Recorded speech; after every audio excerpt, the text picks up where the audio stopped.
एक दोस्त है मेरा, चंद दिन पहले उसने मुझसे टिकट खरीदी और ऐसी बातों बातों में उससे बात होने लग गई और उसने एक बात करी जो कि मुझे बहुत ही अच्छी लगी। कहता है भाई आप पे लोग तनकीद भी करते हैं, आप गुस्सा भी करते हैं, एक बात कहो। मैंने कहा जी भाई कहो।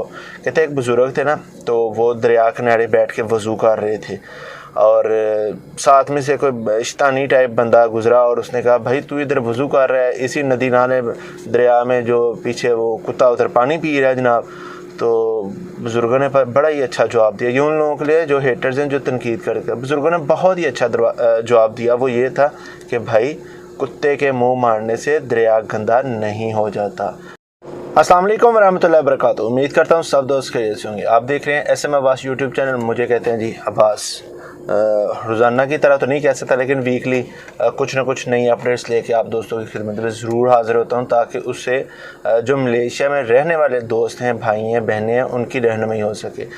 तो आज भी कुछ ऐसी अपडेट्स हैं जो लास्ट वीक में कुछ ऐसी बातें हुई जो आपसे शेयर करना चाहता हूँ। पहली बात तो ये कि सोशल मीडिया पे पिछले दिनों एक बैन लग गया और उसके बाद जनाब जो यूट्यूबर हैं, फेसबुक के व्लॉगर्स हैं, टिकटॉक, इंस्टा वाले, इनको उन्होंने सख्ती से मना किया कि भाई आप लोग लाइसेंस इशू करवाएं। जो लोग लीगल काम कर रहे हैं, प्रोफेशनल हैं, उनको अपने प्रोफेशनलिज्म का मुजाहरा करना चाहिए, जो कि बिल्कुल ठीक भी था भाई कि अगर मैं कोई काम कर रहा हूँ तो मुझे चाहिए कानून के दायरे में रह के उस काम को सर अंजाम दूँ। तो ये एक बड़ा अच्छा स्टेप था। फिर उसके बाद थोड़ी सी तनकीद जो भी कह सकते हैं, क्योंकि इनके मामलात हैं, इनमें हम ज़्यादा नहीं बोल सकते, तो फिर इन्होंने आज एक नई अपडेट दी कि भाई यूट्यूब और टिकटॉक वाले वीडियोस बना सकते हैं और वो भी कंटेंट अपना बेहतर रखें। ऐसा हरगिज़ नहीं है कि भाई आप मलेशिया या मलेशियन हुकूमत या मलेशियन लोगों के ख़िलाफ़ कुछ बोल सकते हैं। ये कानून ज़रूर वाज़ेह है और अगर आप इस कानून की ख़िलाफ़ वर्जी करते हैं या आप लाइसेंस इशू नहीं करवाते, अगर आप प्रोफेशनल काम कर रहे हैं, मलेशिया में बैठे हैं, अगर आप लाइसेंस इशू नहीं करवाते तो 50,000 रिंगिट आपको जुर्माना होगा। ये दो बातें थी, याद रखिएगा। लेकिन अभी खैर यूट्यूब और टिकटॉक वालों के लिए थोड़ी सी सहूलत है। उन्होंने कहा जी आप ठीक है खुल्लम खुला काम वाम करो, लेकिन कोशिश करना मलेशिया के अंदरूनी मामलात को टच नहीं करना आपने। जैसे कि पिछले दिनों एक न्यूज़ चैनल था, प्राइवेट न्यूज़ चैनल था, हमारे एक हमसाया मुल्क के दोस्त ने उस पर थोड़ी तनकीद की। एक हमारा ही पाकिस्तानी भाई था, लेकिन एट द एंड काफ़ी उनको भुगतना पड़ा और कल परसों वो जब अरेस्ट हुआ तो अब यही है कि भाई वो वापस जाएगा फॉर एवर ब्लैक लिस्ट। तो इसलिए कोशिश करें अपने क्राइटेरिया में रहें, जो आपकी लिमिट है उसको क्रॉस ना करें। कहते ना पंजाबी जनाब जिन्नी चादर हो उन्हें पैर फैलाने चाहिए ने, बस जिन्नी को चादर उन्हें पैर फैलाओ तो वध ना जाओ। उस बाद आ जाओ जी। नेक्स्ट ये है कि भाईजान एक पाकिस्तान हाई कमीशन ने एक प्रेस रिलीज़ जारी की है, जिसकी वजह से काफ़ी दोस्त वो मुझे सेंड भी कर रहे हैं और यही पूछ रहे हैं भाई देखें जी ये तो अलाउ कर दिया, मतलब 24 तारीख से ये हो गया, मतलब 1 अगस्त से हम लोग आ सकते हैं, ये ऐसे ऐसे। ऐसा हरगिज़ नहीं है भाई। उन्होंने जो प्रेस रिलीज़ की है, मैं आपको साइड स्क्रीन पे भी दिखा देता हूँ, वो यही है कि भाई अब जो भी मलेशिया में नए आएंगे, चाहे वो फॉरेनर्स हों, लोकल्स हों, या आपके पास कोई भी वीज़ा होल्डर हैं जिनको अलाउ करता है मलेशिया, जैसे 5 कैटेगरीज अभी हैं।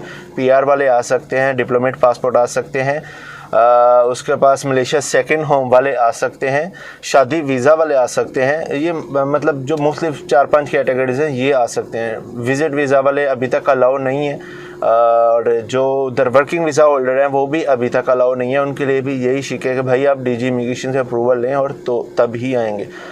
मस्त है, खैर कोई नहीं, अल्लाह पाक उनके लिए आसानी वाले मामला पैदा फरमाए और जल्द से जल्द वो भी आ जाएं।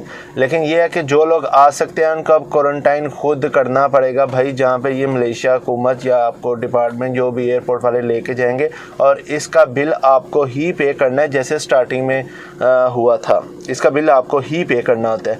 अब ऐसा नहीं है कि भाई आपको ये कहेंगे जैसे इन्होंने पहले कहा कि भाई आप पे करें, फिर इन्होंने एक थोड़ी सी नरमी लेके आए और सबको बोल दिया भाई ठीक है जिसको घर में क्वारंटाइन करना है वो घर में चला जाए। लेकिन उसी का नाजायज़ फ़ायदा कुछ दोस्तों ने उठाया और वो बाहर मतलब घूमने फिरने लग गए। उनकी काफ़ी ज़्यादा कंप्लेंट्स हुई। फिर मलेशिया हुकूमत इस पर अमल दखल करती रही और एट द एंड उन्होंने एक नया कानून लेके आए कि भाई अब दोबारा आपको क्वारंटाइन करना पड़ेगा, आप मलेशिया में एंटर होते हैं। तो लिहाजा जो दोस्त पाकिस्तान से नए आए उनके लिए अपनी जेब में पैसे वैसे होने चाहिए ताकि इधर दोबारा आपको क्वारंटाइन करना पड़े तो आप पैसे पे कर सकें। ये भी बात होगी। उसके बाद जी इंशाल्लाह बहुत जल्द, जैसे हमने एक टिकट्स का सिलसिला शुरू किया था कि हम लोग अभी टिकट का बिज़नेस जो कि मैं खुद भी कर रहा हूँ छोटे मोटे लेवल पे, अल्हम्दुलिल्लाह आप दोस्तों की मोहब्बत और तामन का बहुत शुक्रिया। जो लोग मुझ पर ट्रस्ट करते हैं और हमसे टिकट्स खरीद रहे हैं उन सब का बहुत शुक्रिया। इंशाल्लाह ऐसे ही बहुत जल्द आपके लिए एक और सहूलत लेके आएंगे भाई, मनी ट्रांसफ़र की। जो लोग बेचारे परेशान हैं, इधर घर पैसा भेजना होता है, सम टाइम दुकान बंद होती है, बैंक दूर है, तो आपके लिए ये भी एक सहूलत लेके आएंगे कि जहाँ पे भी बैठे हुए हैं वहीं पे आपको ये सहूलत मिल जाएगी कि आप वहाँ से पैसे ट्रांसफ़र पाकिस्तान अपने घर बाइज़्ज़त तरीके से कर सकते हैं और मुनासिब रेट में। इंशाल्लाह बहुत जल्द ये भी लॉन्च करेंगे। और जैसे ही आपने ये टिकट्स के मामले में इज़्ज़त बख्शी, उम्मीद करता हूँ ऐसे ही आप ये भी इज़्ज़त बख्शेंगे। एक दोस्त है मेरा, चंद दिन पहले उसने मुझसे टिकट खरीदी और ऐसी बातों बातों में उससे बात होने लग गई और उसने एक बात करी जो कि मुझे बहुत ही अच्छी लगी। कहता है भाई आप पे लोग तनकीद भी करते हैं, आप गुस्सा भी करते हैं, एक बात कहो। मैंने कहा जी भाई कहो। कहते हैं एक बुज़ुर्ग थे ना, तो वो दरिया किनारे बैठ के वज़ू कर रहे थे और साथ में से कोई शैतानी टाइप बंदा गुजरा और उसने कहा भाई तू इधर वज़ू कर रहा है, इसी नदी नाले दरिया में जो पीछे वो कुत्ता उधर पानी पी रहा है जनाब। तो बुज़ुर्गों ने बड़ा ही अच्छा जवाब दिया। ये उन लोगों के लिए जो हेटर्स हैं, जो तनकीद करते हैं, बुज़ुर्गों ने बहुत ही अच्छा जवाब दिया। वो ये था कि भाई कुत्ते के मुंह मारने से दरिया गंदा नहीं हो जाता। तो ये उन लोगों के लिए भाई जो हेटर्स हैं, कुत्ते के मुंह मारने से दरिया गंदा नहीं होता, आपके कुछ कहने से हम अपना काम नहीं रोक सकते। इंशाल्लाह ये काम ऐसे ही जारी रहेगा। अस्सलाम वालेकुम वरहमतुल्लाहि वबरकातुहू।